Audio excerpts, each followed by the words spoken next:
છે ને મોજીલા છે માણસો, બાર ધડાકાની બંદૂક રાખે ને ગોળીઓ રાખે 500. ડાકુ ભાઈ તો ડાયા છે ને મોજીલા છે માણસો. એ ગીત બંધ કર. પણ તો ડાકુ ભાઈ હવાર પડ્યું ને એટલે હું ગીત ગાતો થો. અમારી હવાર બંદૂકના ધડાકાથી છે, ગીતથી નહીં. મારું નામ છે ડગમગીયો ડાકુ, ખંભે બંદૂક રાખું. ડાકુ ભાઈ હવે ગીત નહીં ગાઓ તો હાચું બોલી જા. તું તે 500 વીઘાનો વારસદાર છે ને? પણ ડાકુ ભાઈ 2-3 દિવસથી તો હું કહું છું કે હું નોકર છું. ડાકુ ભાઈ આપણે આ માણસને કેટલો ટોર્ચર કર્યો તોય હજી હાચું બોલતો નથી. હવે એને લલસાવી ફોસલાવીને હાચું બોલાવી. હાચું બોલો કેમ ફોસલાવશો? એક કામ કર, તું ખાવાનું લઈ જા. એ હારું લાવો પૈસા. તેજુરીમાંથી પૈસા લઈ લ્યો.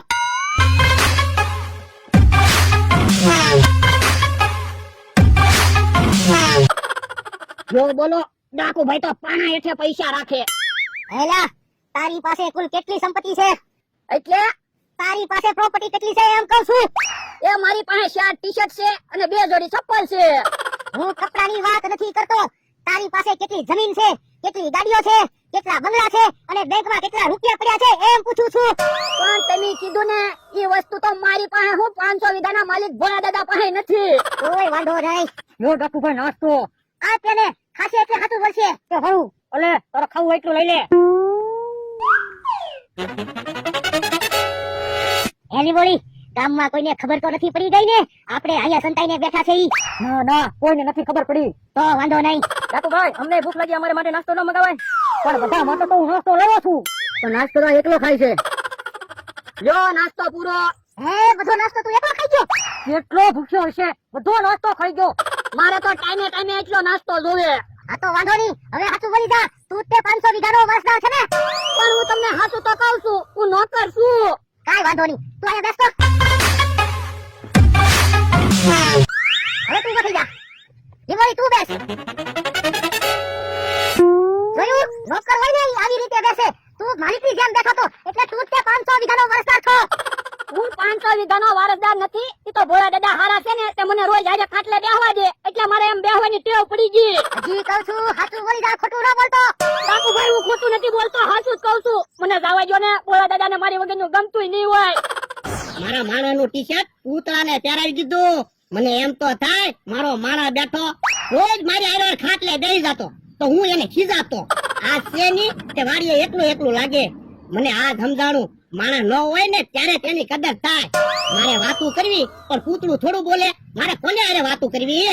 મારી હારે વાતું કરવા આવું છું મમરાભાઈ, તમે આવ્યા તે મને એકલું એકલું લાગતું તું. હે હજી તમારો માણસ નથી આવ્યો? ના ના તો પાક્કું લઈ ગયા ડાકુ. ઈ હાસું તમારું. ભોળા દાદા ગામમાં બધાને ખબર પડી ગઈ તમારા માણસને ડાકુ લઈ ગયા. હે પણ ગામમાં કેમ બધાને ખબર પડી જાય? ગામમાં કોણે કીધું? ગામમાં બધાને મેં કીધું. તો બધાને ખબર પડી જાય ને. ગામમાં કોઈને નહોતું જવાનું. બધાને કહેવું તો પડે ને. પણ મારા માણાના ગામડે ખબર પડી જાય તો એના મોટા ભાઈને હું શું જવાબ આપી? બધાને કીધું હોય તો બધા સાવચેત રહે ને. એટલે મારો માણસ ક્યાં છે? ભોળા દાદા કાલે તમારા ફોનમાં ડાકુનો ફોન આવ્યો તો એ નંબર પર ફોન કરો ને. ઈ હાસું તમારું. આપણને ખબર તો પડી જાય તમારો માણસ ક્યાં છે. હે ફોન તો શીશો પાવે. હા ડાકુ ફોન કરીને ફોન બંધ કરી દે એટલે એના ઠેકાણાની આપણને ખબર ન પડે ને. હે મુમરાભાઈ મારો માણસ ક્યાં છે? હે ઈ આમ બકુલભાઈ આવે બધા ભેગા થઈ વિચારવી. હાલો ને હા હાલો ને. ભોળા દાદા માણસ હજી નથી આવ્યો. જો બોલો હજી તમારા માણસ નથી જડ્યો? ના ના તો પણ ખાટલે હું બેઠા તપાસ કરો. એટલે બધે વાડીએ જીજાયો ત્યાં મારો માણસ નથી.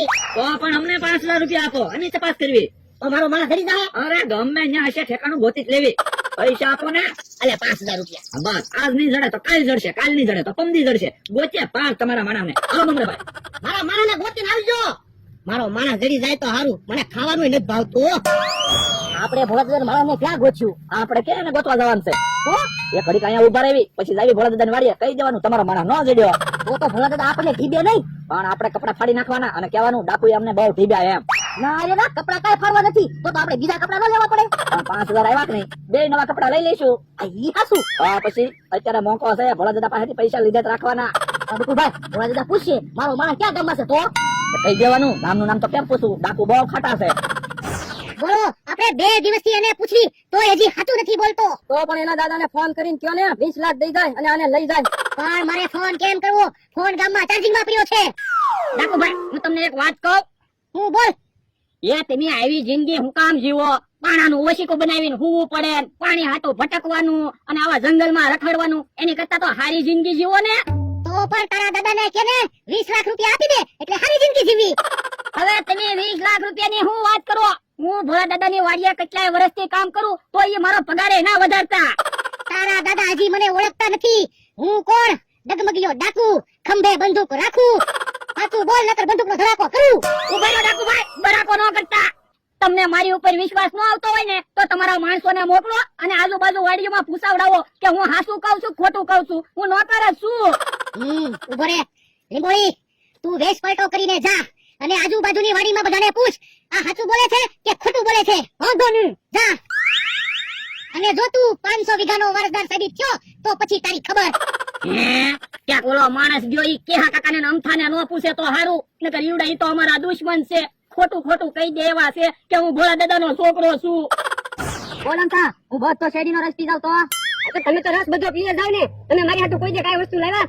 વાંધો નહીં, આજ તું શેરડીનો રસ પાસો, આવતા વર્ષે હું તને શેરડીનો રસ પાસ. મને તો લાગે આવતા વર્ષે તમારી પાસે પૈસા નહીં હોય. એ ભાઈ કામ ખાવાનું હોય તો આપો ને, બહુ ભૂખ લાગી છે. એ કેવા કાકા આ ભાઈ ગાંડા છે કે ભિખારી છે? કોને ખબર? એ ભાઈ ખાવાનું તો હજી કાંઈ બનાવ્યું નથી, શેરડીનો રસ છે, પીવો હોય તો લ્યો. તમે તો બહુ સારા માણસ, શેરડીનો રસ તો આપ્યો. ઓલા બાજુમાં દાદા છે ને એને તો મને કાઢી મૂક્યો.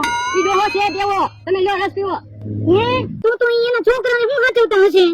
એને 4 છોકરા છે, એક માણસ કામે રાખ્યો તો એને ડાકુ ઉપાડી ગયા. તું તો મારી રસ નથી પીવો લ્યો.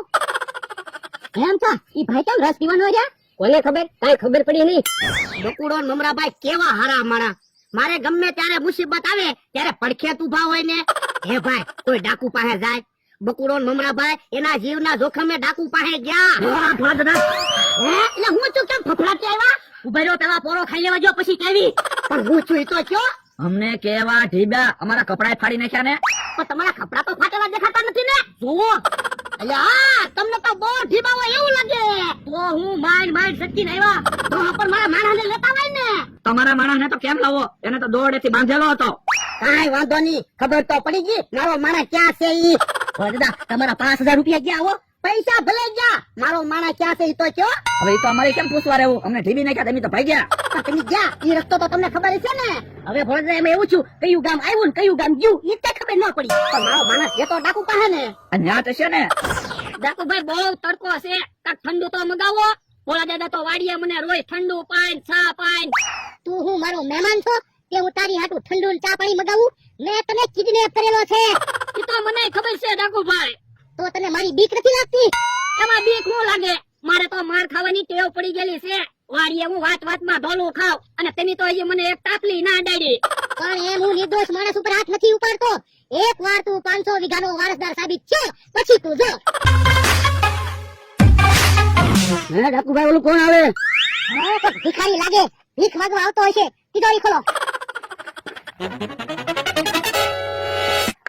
ડાકુભાઈ એ તમે મને ન ઓળખો? ના હું લીંબોડી.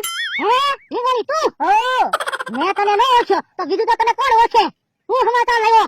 ડાકુભાઈ આ માણસ સાચો છે, 500 વીઘાનો વારસદાર નથી, નોકર છે.